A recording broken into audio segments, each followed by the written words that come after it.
Would you want to be a Japanese husband if possible? Coming home after work and someone kneels down to hand you a slipper, 3 meals a day perfectly prepared. On top of that, you have a Japanese wife described as gentle, restrained, rarely emotional, rarely angry. Sounds perfect, right? So it's been a Japanese husband basically life on easy mode? Alright, let's strip it down to the root. Is the treat of Japanese husband really that good? The answer is yes. This part is not made up. But there's another part. You need long-term and stable income. Not stable poverty, not overnight rich, but predictable and reliable money. If you met that condition, and you don't bring risk into household, don't dump work stress or bad mood at home, then you're gonna have hot meals when you're back, clean clothes when you leave, a wife who rarely loses her temper, and definitely no question like, if your mother and me fall into the water, who would you save first? However, if you're a worker with low-level salary, you'll still get basic care, but the respect drops. She won't look down on you, but no admiration. And if you're poor and unstable, freelance gigs or frequent unemployment, your wife takes control of household finance, cares become mineral, and emotional interest disappears. You both don't fight, don't explode, you just slowly turn into roommates. And even for husbands who do meet the conditions, there's a hidden rule. When you come home, you're not supposed to say, I'm exhausted, I can't take this anymore, or I'm freaking. To a Japanese wife, these are not emotional confessions. They are danger signals. In a word, you are served, but you are not seen. That's the real deal of lucky Japanese husband myth.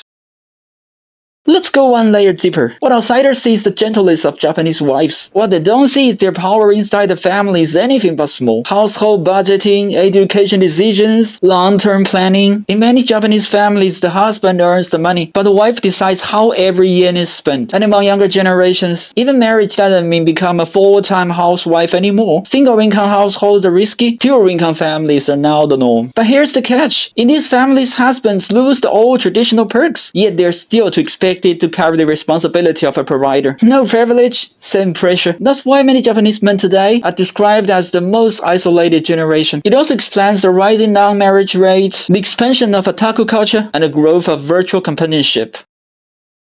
To be fair, Japanese husbands do have clear strength. They're stable, they rarely explode at home, domestic violence rates are low, they don't force their wives to emotionally observe the workplace stress. Most of them live on fixed schedules. They understand their roles, they know exactly where their responsibility starts and ends. But here's the trade-off. A wife doesn't ask, do you still love me? Also doesn't ask, are you suffering out there? You can talk about promotions, salaries, weddings and funerals, but you can't say I failed, oh I don't know what to do next. In a Japanese household, that's not emotional sharing. Marriage here functions less like an emotional bond and more like a stability contract. Care and gentleness are not expression of romance, they are maintenance mechanics. And when that structure collapses, divorce often happens quietly. No screaming, no drama, just termination.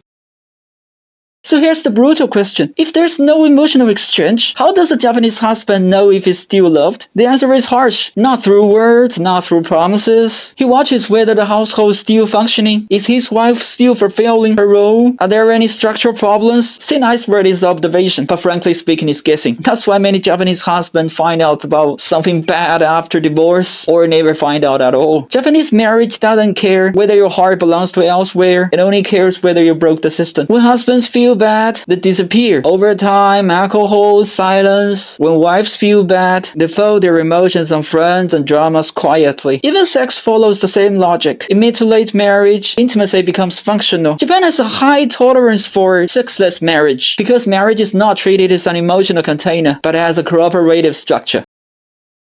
So let's go back to the original question. Is being a Japanese husband actually happy? If what you want is order, peace, care, a home without emotional interrogation, then yes, marrying a Japanese wife can be an excellent choice. But if what you want is be needed, relied on, praised, and emotionally validated as the man of the house, then honestly you're not probably suited for this role. In Japan, husbands are respected by the system, but really treated as complete emotional beings. Otherwise, you won't see so many middle-aged men shrink in society. Yes, thinking deeper into alcohol culture. Alright, that's it for today. If you also like digging to the root, hit subscribe. Next time we'll talk about how radically different love works in Japan.